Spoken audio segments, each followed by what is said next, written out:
kembali lagi dengan saya di video pembelajaran yang ketiga dengan mata kuliah kewarganegaraan.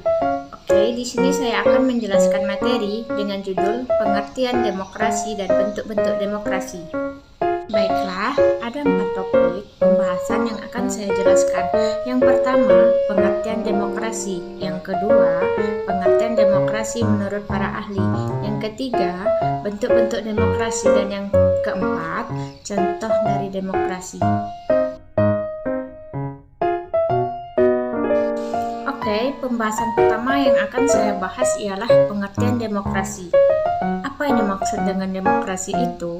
Demokrasi menurut Kamus Besar Bahasa Indonesia ialah gagasan atau pandangan hidup yang mengutamakan persamaan hak dan kewajiban serta perlakuan yang sama bagi semua warga negara. Baiklah, selanjutnya saya akan menjelaskan pengertian demokrasi menurut para ahli ada 5. Yang pertama, menurut Montesquieu, demokrasi adalah suatu kekuasaan negara harus dibagi dan dilaksanakan oleh 3 lembaga atau institusi yang berbeda dan terpisah satu sama lain. Yaitu yang pertama ada legislatif, yang kedua eksekutif, dan yang terakhir ada yudikatif. Dan masing-masing institusi tersebut berdiri secara independen tanpa dipengaruhi oleh institusi lainnya. Yang kedua, menurut Abraham Lincoln, yaitu pemerintahan dari rakyat, oleh rakyat, dan untuk rakyat.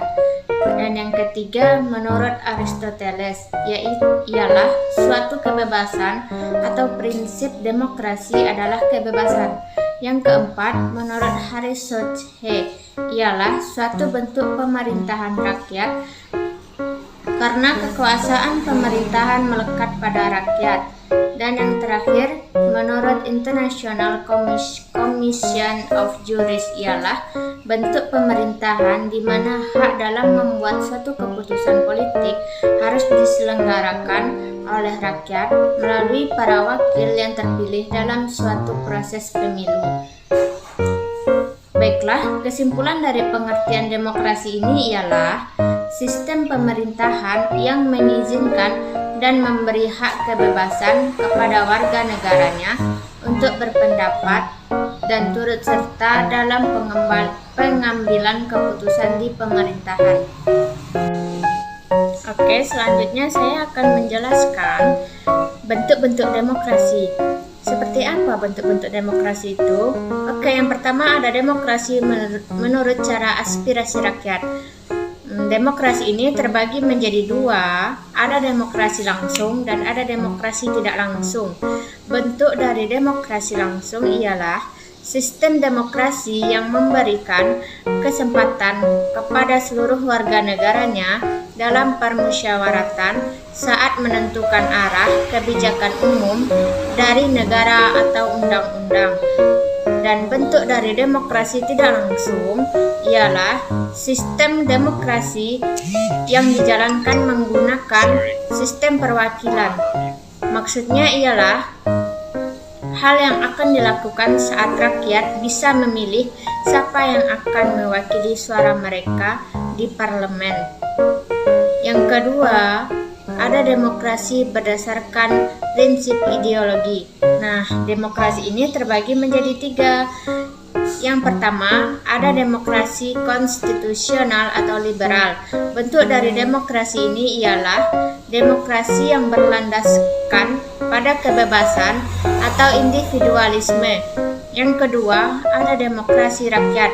Bentuk dari demokrasi ini ialah demokrasi yang didasarkan pada paham sosialisme dan komunisme dan lebih mengutamakan kepentingan umum dan negara.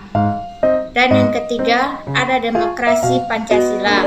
Bentuk dari demokrasi ini ialah demokrasi yang ada di Indonesia, bersumberkan pada nilai-nilai sosial budaya, bangsa, serta berazaskan musyawarah mufakat dengan memprioritaskan kepentingan seluruh masyarakat atau warga negara. Oke, kita masuk ke pembahasan yang terakhir ialah contoh dari demokrasi.